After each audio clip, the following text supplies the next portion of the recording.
Okay, this is a third video about infinite series, in particular, adding up infinite series. And we're on the back of this PDF of this worksheet. And we're going to look specifically at infinite geometric series because they converge when the common ratio is less than 1. Actually, specifically, I should say less than 1 or greater than -1.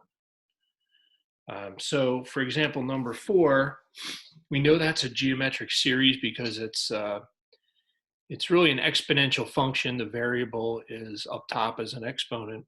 So the common ratio would be 2/3. And if you plug in 1, that 2/3 kind of disappears because the exponent would be 0. And the first term is a 3, right? I call it a sub 1. You know, our textbook just calls it a, but I'm going to call that a sub 1. And I like to call this sum. I like to call that sum sub infinity. In other words, if you add up an infinite number of terms. So I'm actually kind of changing the formula in the textbook. I think it's more accurate. So the infinite sum is the first term over 1 minus the common ratio. So this is 3 divided by 1/3. And don't forget, when you divide by a fraction, you multiply by its reciprocal. So this just adds up to 9, right? And you know, why can you add up an infinite amount of terms and still get a finite number? Because after a while, these numbers are so tiny, right? Because as you keep multiplying by 2/3, the numbers get really, really, really small. So you're adding almost nothing every time.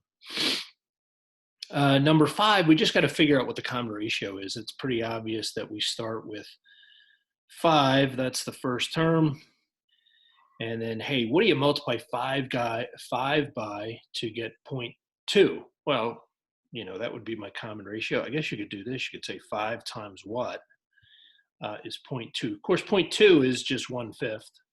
Might be easier to do it that way.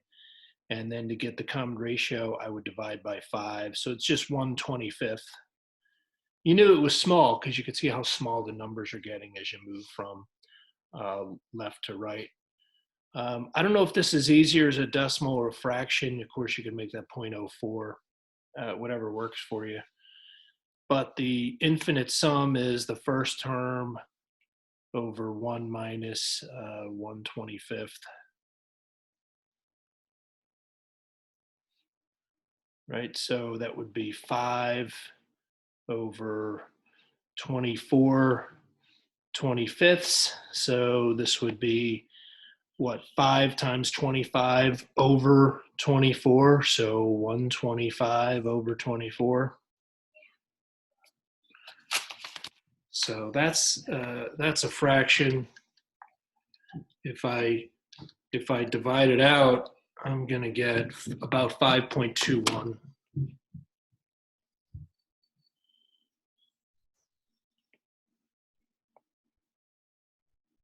Okay. Let's look at number 6. Here, the common ratio is 1.01. And guess what? This thing diverges, right? It has no limit. It doesn't converge to a number. So like each term just gets bigger and bigger and bigger because you're multiplying by something bigger than 1. And when you add that up, when you add up things that keep getting bigger, you just go off to infinity. So you could write diverges. You could actually just write infinity because the sum just gets infinite. If you look at number 7, this is kind of a weird application, these repeating decimals. So 9.42, I could think of it as 9, right?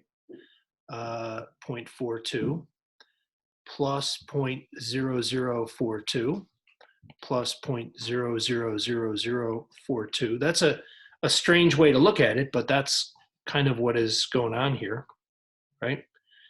So,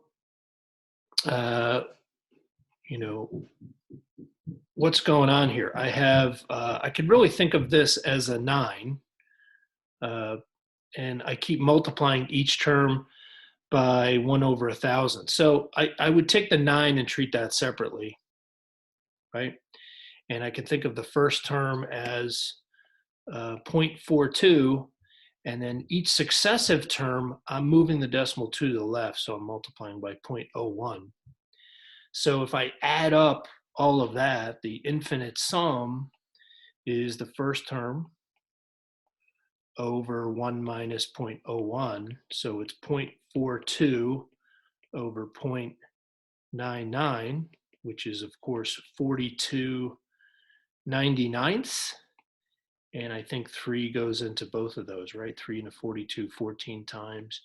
3 into 99, 33 times. And don't forget, we kind of chopped off that 9 at the beginning. So if you add that 9, this is 9 and 14/33.